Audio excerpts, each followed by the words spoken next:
Hey there. How you doing? Are you enjoying this podcast? Because if you are, I have a favor to ask of you. Would you please rate us and review us, like us, subscribe, and share with other people who you know could use a little more positivity in their lives? That's what I'm here to do for you. Would you be here for me and share this with someone you care about? Now, I thank you from the bottom of my heart. Let's get into today's episode. Hi, I'm Tamara Zoner. Welcome to Spirit Cafe. Come in, sit down, and grab a cup of love. All right, I want to welcome to Spirit Cafe Jeremy Grater and Zach Tucker of The Fit Mess. A great title. I am going to ask you two to introduce each other. Oh, interesting. We've often joked that we would come on one of these shows one day and tell each other's story because we've heard it so many times and just pretend like I'll tell Zach's story as though it's mine and he'll tell mine. So I guess I'll start and I will introduce Zach as the guy who forced me into this podcast, our podcast, The Fit Mess. He and I were on a similar sort of health and wellness journey when we started out, and he knew that I had been in podcasting for a long time. And so as we became friends, and he in many ways was a mentor to me and a lot of the things I was trying to do in terms of my own biohacking and improving my life, I really leaned on him a lot. And so eventually I started learning a thing or two and showing him a couple of things too. But Zach is one of my closest friends. And when times have been toughest, he's the guy that's there on the other end of the phone when I call, and is just a good friend to have in my life, and someone who knows a lot about this stuff, down to even the weird science stuff that I don't understand. Well, I don't know about that, but yeah. So on the other side, though, is Jeremy, who, again, he was very reluctant to do this podcast. He's been in broadcast and podcasting for, can we say 20 years now? Oh yeah. 20 years. His old podcast was very, very interesting, where they would gather around, drink a lot of beer and tell stories about their life that was funny. It was a very humorous podcast, and I listened to it regularly. And Jeremy started to make some changes in his life and started to go down the healthy road.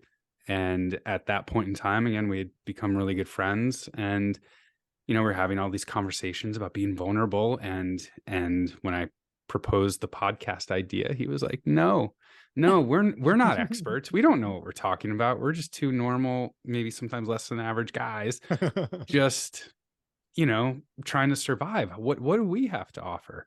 And then he started doing some research and looked and saw, hey, we can talk about, how we're struggling, and bring on experts onto the show who do know a thing or two and have, plaques on their walls. And that's really what got him motivated to actually start the podcast with me. And thankfully he did, because I have no idea what I'm doing with when it comes to like audio and stuff. I just get on and talk, and he makes me sound pretty, which is a really hard job. It's a big job. It's a big job. It really is.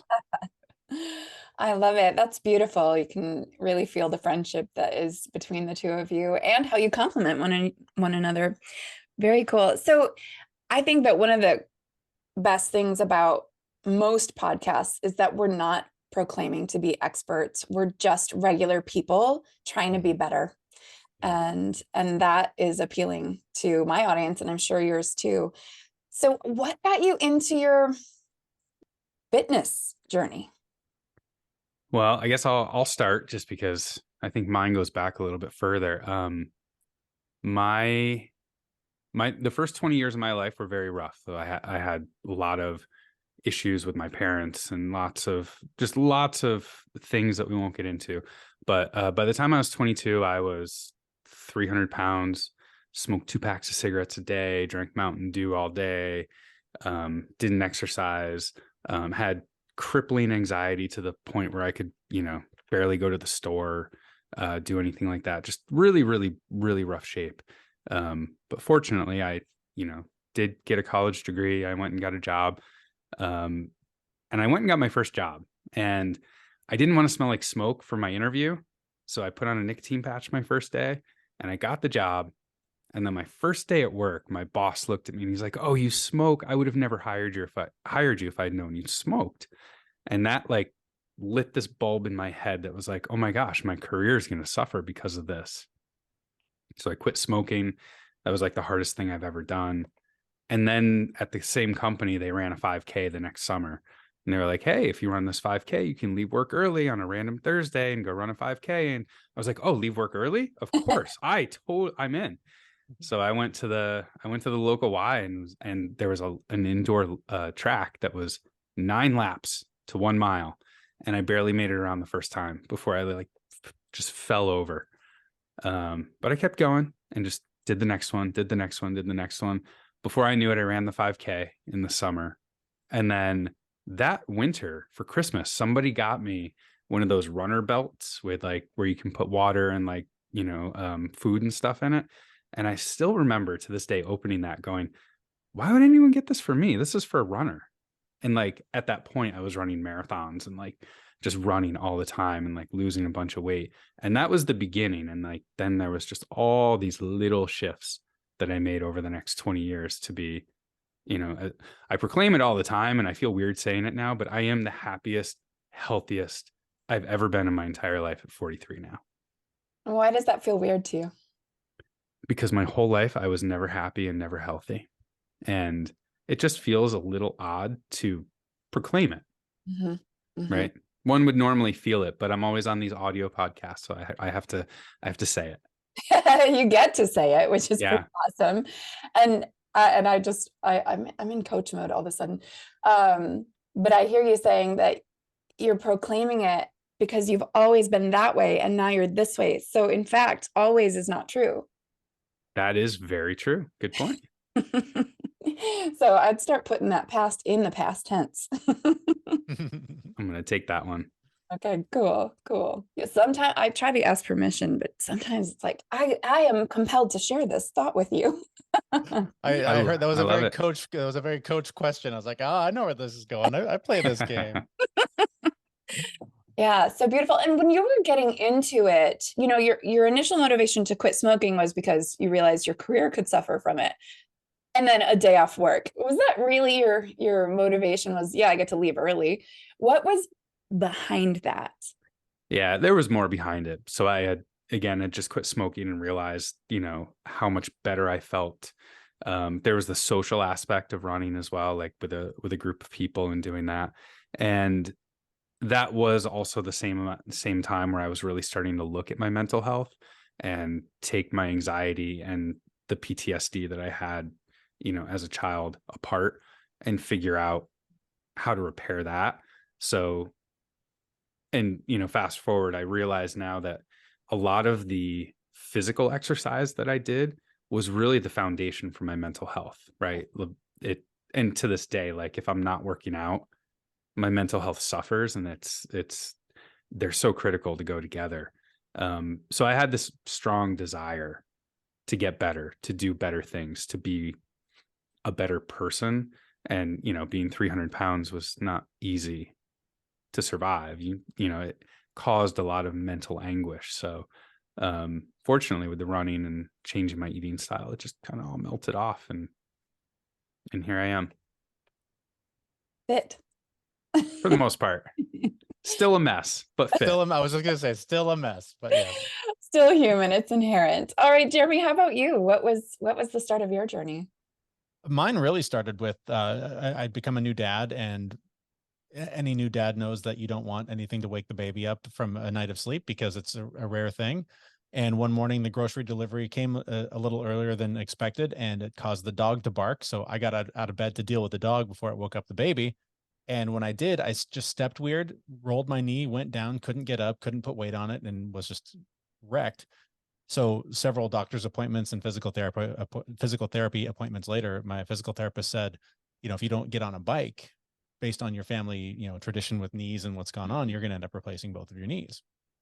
And I thought that was completely insane. Who rides a bike? I'm 30 something years old. I haven't done that since I was 6 or whatever. So I went and complained to my brother, because that's what I did at the time whenever I had a problem, and told him what this crazy doctor said. And he said, dummy, all you have to do is decide you're that weird guy that rides his bike to work and just start bike commuting. And for whatever reason, the way he said it and the time he said it, it sunk in. And I immediately adopted that identity. I hadn't even bought a bike yet, but I was like, yeah, I'm weird for lots of reasons. Why not that one? So went out and bought a bike, started bike commuting, and it was a 9-mile ride. And the craziest thing happened on that ride is that I discovered how important it was to stay present in that moment, because if I wasn't present on my bike, I was going to crash and seriously hurt myself, which eventually did happen. Mm. But falling in love with that presence, being in the moment, is what changed everything. And so I started looking for ways to incorporate that into more of my life, because on the bike, I didn't worry about how bad of a day it was yesterday, or how hard work was going to be today, or any of the other, stories that I told myself all day long. So I found a therapist who taught me all about meditation and presence and all of that. And it was just incredible, because the bike opened the door to meditation, which opened the door to breath work, which opened the door to cold therapy, which opened the door to eating better, which opened the door, which opened the door, which opened the door. And it just kept going. And so that's really where it began, was on that bike, deciding that I needed to adopt a new identity that was different from the one that I had before.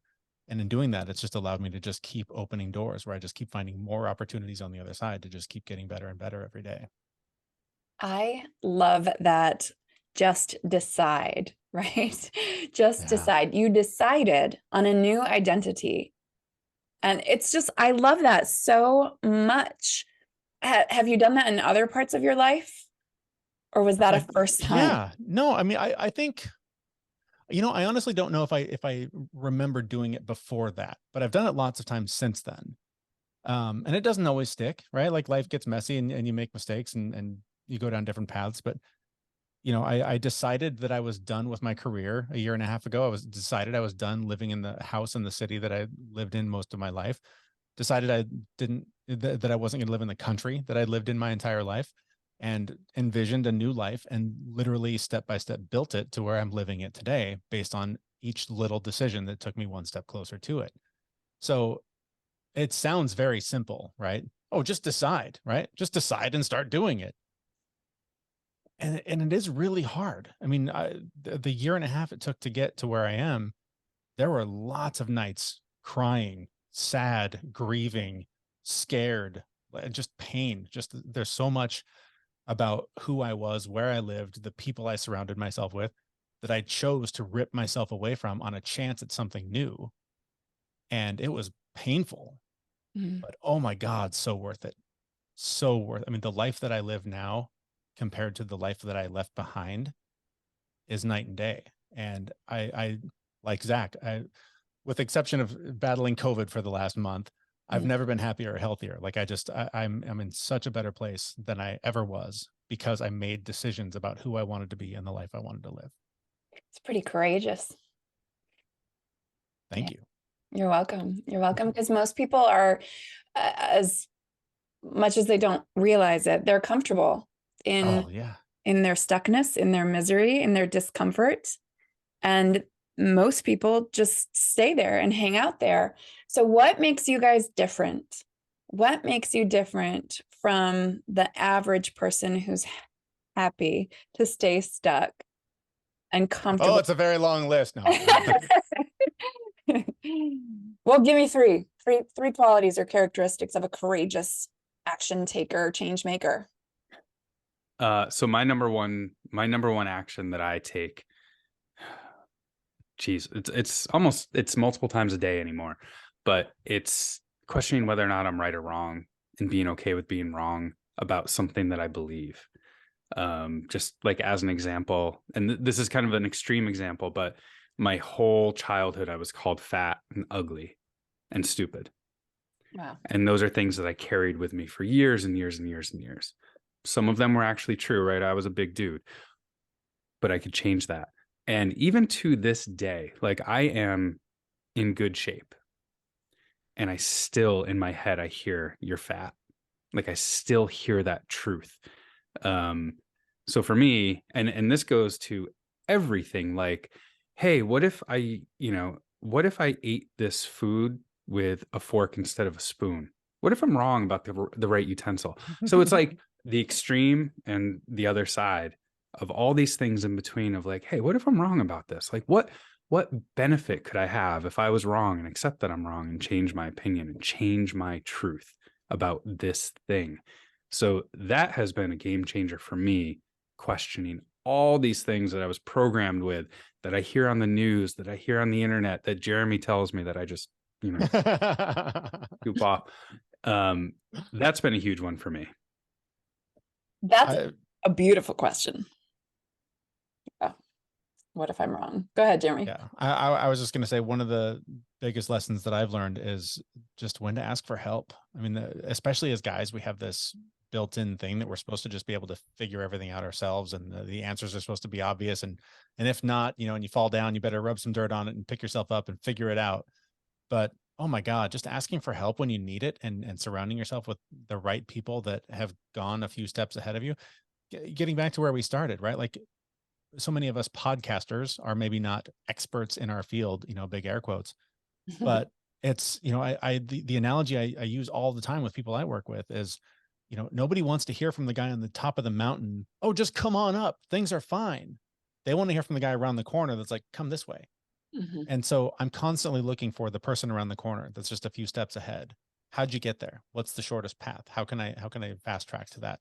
So asking for help is massive on any of this, because I never would have looked into meditation seriously if I hadn't gotten on that bike and gone, how can I do this better? How can I bring more of this into my life?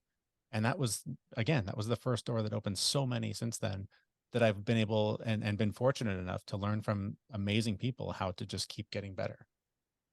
Yeah, asking for help isn't, that's a problem that a lot of us have.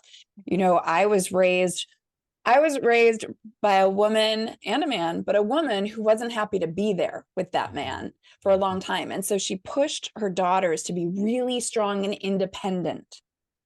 And so it's taken me years to be able to receive help, ask for help, feel okay, in that process of being helped. Because it doesn't come naturally. Once we grow out of toddlerhood, and our parents and this culture is saying, do it yourself. Do it yourself. Well, especially as adults, right? Like our entire education system is built on get help, get help, get help, get help, get help. Okay, good luck. You're on your own for the rest of your life. Right. Like 12 to 20 years of coaches and teachers, and then good luck. Right. Figure it out. It'd be nice if there was a handrail into adulthood. Right. Yeah. The one extra part there that really helps me is that when you're getting help, like, you don't have to figure this stuff out on your own. And for me, I'm a little bit of an overachiever. Jeremy's probably going to go, that's a little bit higher. But when you ask somebody else for help, like, you don't have to be an expert in things. Like, that's the beauty of it. Like, you can literally take the expertise of multiple people across various fields and 10x your own game because of what they know. And you don't have to become an expert in it. Like, it's not, it's not like tail between the legs, like, please help me. For me anymore, it's, oh my God, something that I want. Help me. And it's exciting. It's this thing that powers me to become the better version of myself in a much shorter time than if I just had to go, read the Wikipedia article myself and then figure out what's true, what's not true, and all of that stuff. So, not only is it okay to ask for help, but you will 10x your game finding the right help. Yeah, it's much more efficient to utilize someone else's knowledge than learn it all yourself. Yeah. So what have you learned? What's your biggest lesson for each of you? What's your biggest lesson in the last 10 years of getting fit, being messy, being human, and podcasting this message?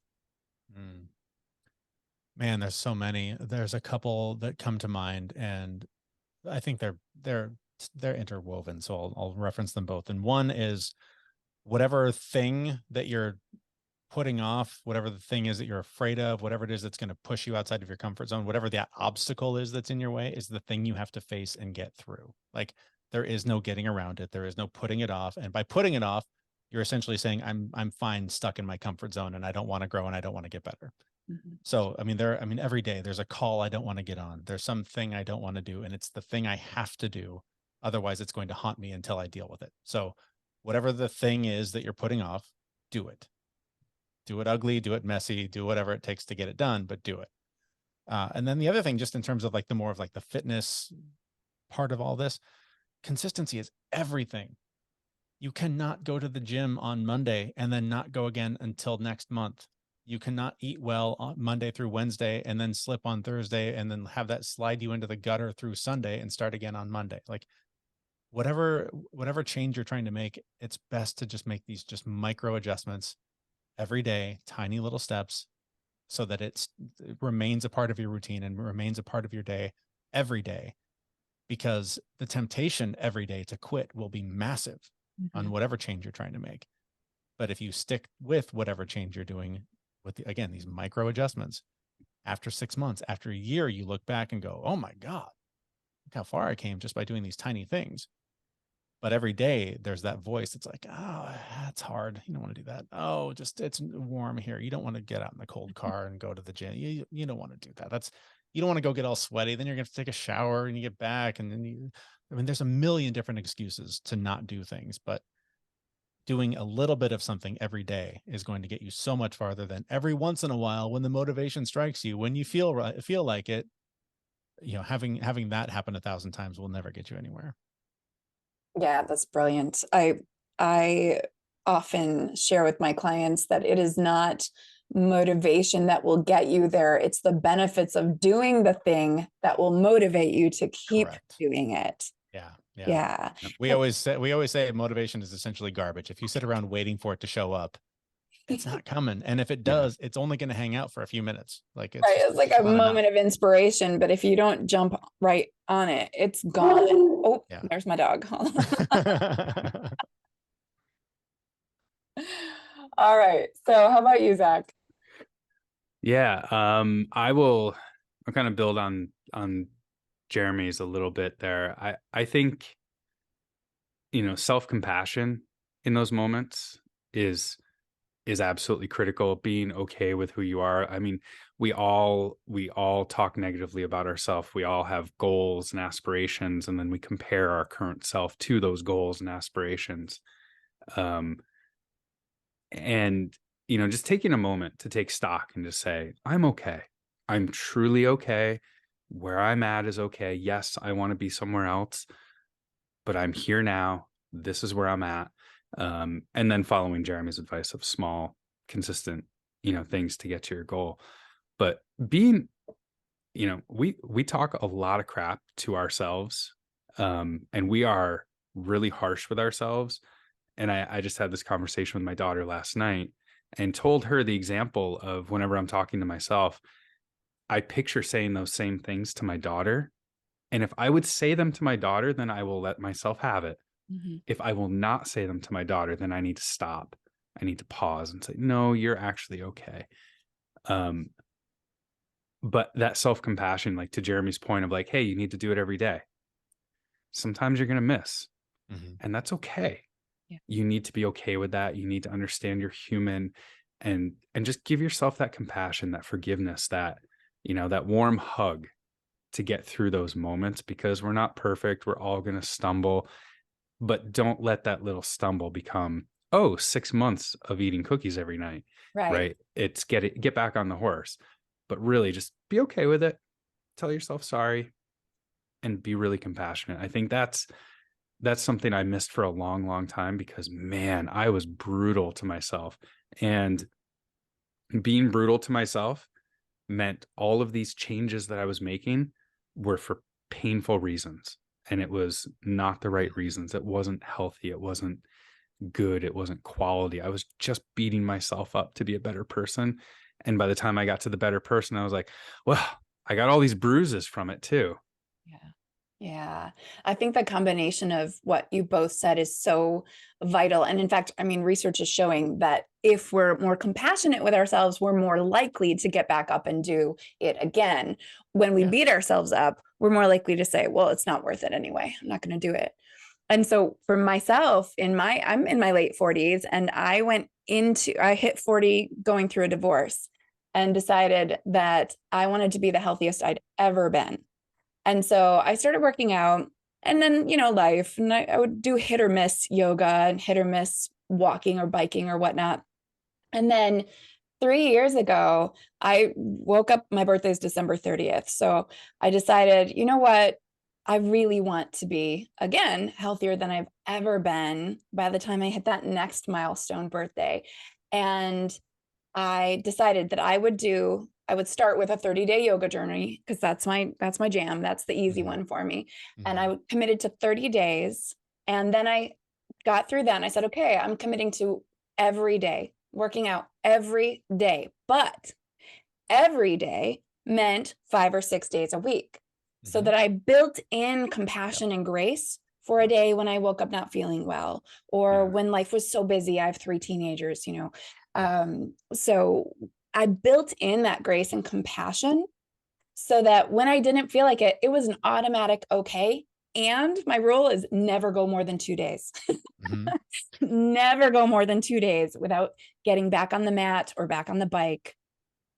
It's interesting too, because with that, I do something similar, but for me, even if it's a no, like I'm not going to the gym today for whatever reason, I'm going to go for a walk. I'm still going to move my body in some way. I've got to do something. And physical fitness aside, like Zach was talking about with mental health, I know, I mean, I have way too much evidence to ignore that if I don't do that, it gets real dark real fast. And so I need to keep my body moving so that that energy doesn't just take up residence in my head and start telling myself all the terrible things we tell ourselves, and all the stories.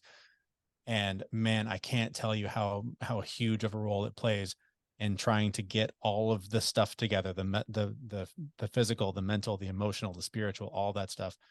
I've discovered very recently how much the foundation of all of that for me is some kind of movement. It may not be the gym every day, but if I don't get off my butt and move, it gets dark really fast. I mean, research shows and life experience shows that all of those things are linked. Mm-hmm. And, mental fitness is just as important as our physical fitness. And catching the way that we talk to ourselves is vital. That's one of the things that I spend the most time on with clients and kids, because how we talk to ourselves is the basis of our self-esteem. And you guys have daughters just right there at that age, where the research shows that, so like in first grade, 80% of first graders are all like, I'm cool, I'm great, I have healthy self-esteem. By fifth grade, it's down to 20%. And by the time they're seniors in high school, it's just 5% of kids reporting that they have high self-esteem. And it's that way that we talk to ourselves that matters so much. So I'm constantly encouraging myself and others. Could you just rephrase that? Well, and we have to be really careful. This is something I also discovered recently, just from my own personal experience, is so many of the voices in my head, so many of those things that I say about myself are things that I heard people when I was a kid saying about themselves. So it wasn't even like Zach's experience where it's you're fat, you're stupid, you're ugly. It was I'm so fat, I'm such a loser, I can't do this, this is too hard. Those are the voices that when I hear them now as an adult from those same people, it's like this light bulb of like, oh my God, I thought that was me, but that was you. And that's a seed that was planted 40 years ago that has now grown into a full grown tree that I have to now manage every day. So you have to be, especially as a parent, whatever you say out loud about yourself is what your child will adopt as their identity. So you have to be so careful how you choose your words.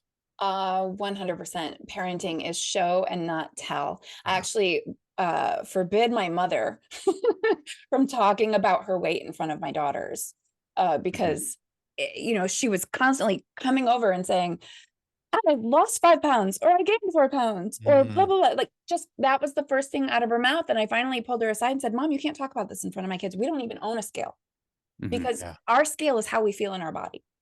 Do Yeah. I feel good in the clothes that I'm wearing? Do I have energy? Do I feel healthy? Am I honoring myself with my choices? That's my scale. Yeah. So go home until you can gain or loss to yourself.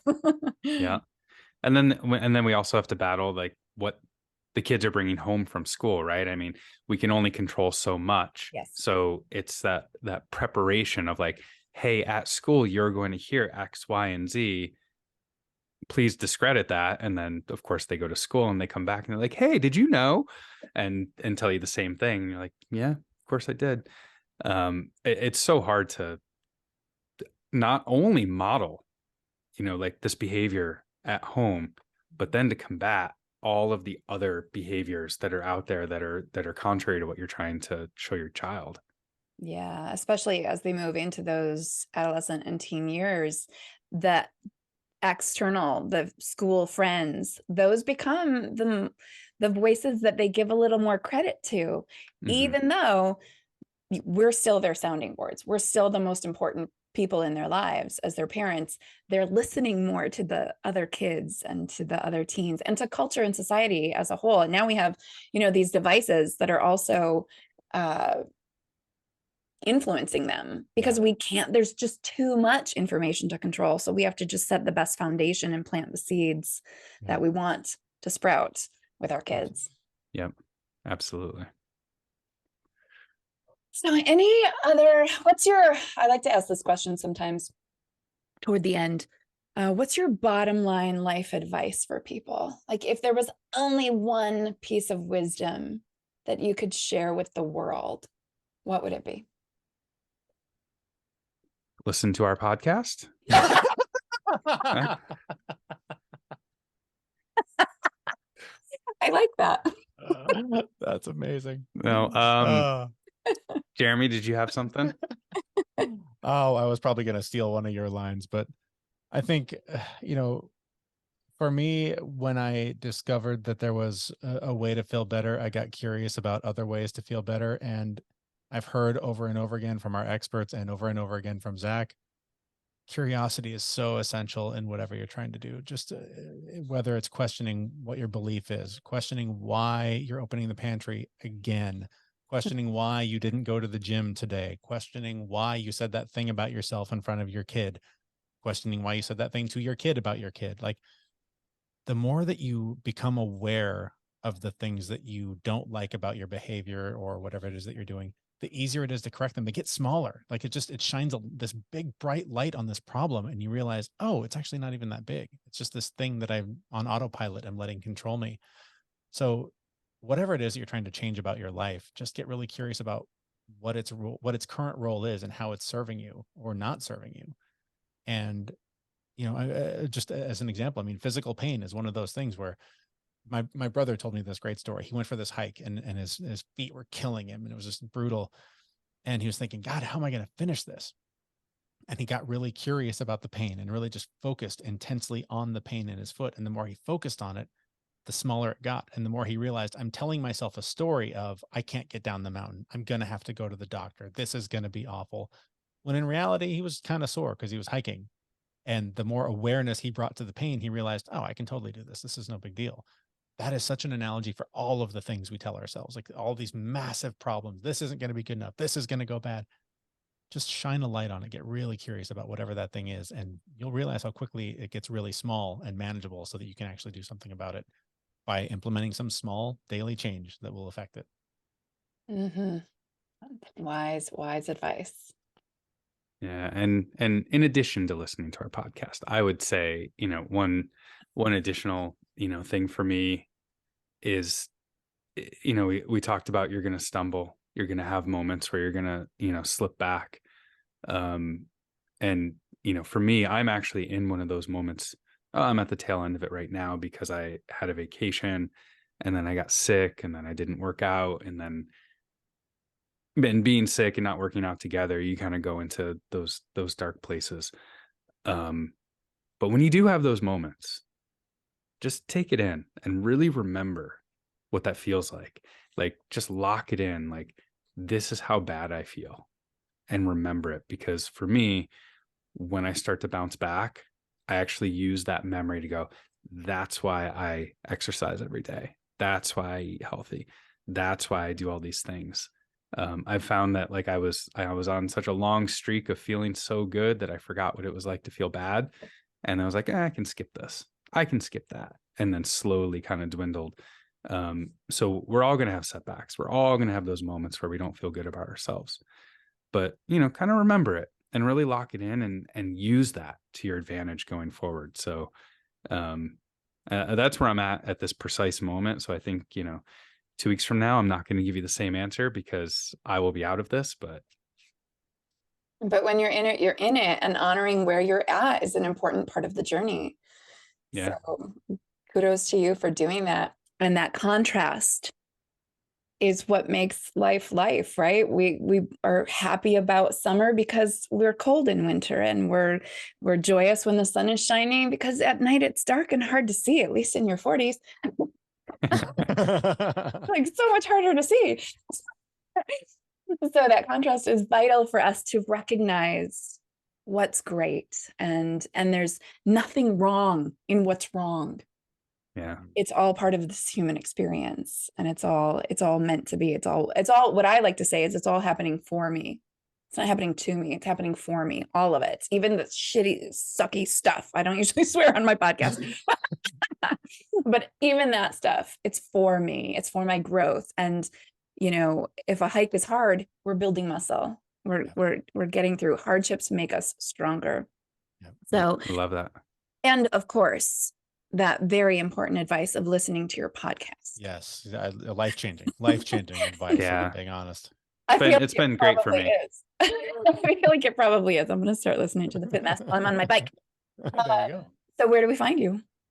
Everything is at thefitmess.com. You can find our show there and subscribe on whatever podcast player you're using, or whatever podcast player you're using right now. Just search The Fit Mess and hit the subscribe button, and that way you won't miss it. Awesome. Any parting words? Any final thoughts? You guys are really fun to talk to. Oh, thank you. One of the other lessons that I've taken away from all of this is how, you know, so much of this self-development, personal exploration stuff that we're doing, so much of it focuses on a transformation of I'm going to be better when, I'm going to feel better when. Once I reach that point, I'll be fine. The moment that you make the realization that you won't, and that this is an evolution, that your life constantly changes, whatever goal you reach is going to be one on the way to another one, it becomes a little bit easier for me anyways. The minute that I owned that, you know, the moments in the gym where it's like, oh, I have to do this every day for the rest of my life, it became more about what can I do better today than I did yesterday, instead of what is it going to take to get where I'm trying to go. Yes. Like when you just let go of the transformation and just focus on the fact that I'm going to evolve every day to do something a little better than yesterday, that evolution becomes more of an ally than a transformation offers as a destination. So just lean into the process and allow the daily activity to be the marathon. You don't have to train for a marathon and participate in a marathon. Life is the marathon. So you just have to train every day for it and allow yourself to evolve through the process. Yes. Yes. Oh, thank you so much for your time today, you guys. It's been a joy talking to you. Thank you so Thank much. you. We really appreciate the opportunity. Cool. All right. So go listen to the Fit Mess. It will change your life. And then come back and watch next week's episode or listen in. I'm Tamara Zoner. Thank you for joining us on Spirit Cafe. Please leave all comments on our Spirit Cafe Facebook page or in the comments below our YouTube videos. Did you love that conversation as much as I did? Man, Jeremy and Zach are some smart guys. So head on over into the Fit Mess and share this episode with somebody that you care about who could use some loving encouragement and inspiration to recognize that right where you are is okay. And you can get a little bit better each and every day. I hope you enjoy this podcast a little more each and every time you listen to it or watch it on YouTube. And I cannot wait to see you again soon. Bye.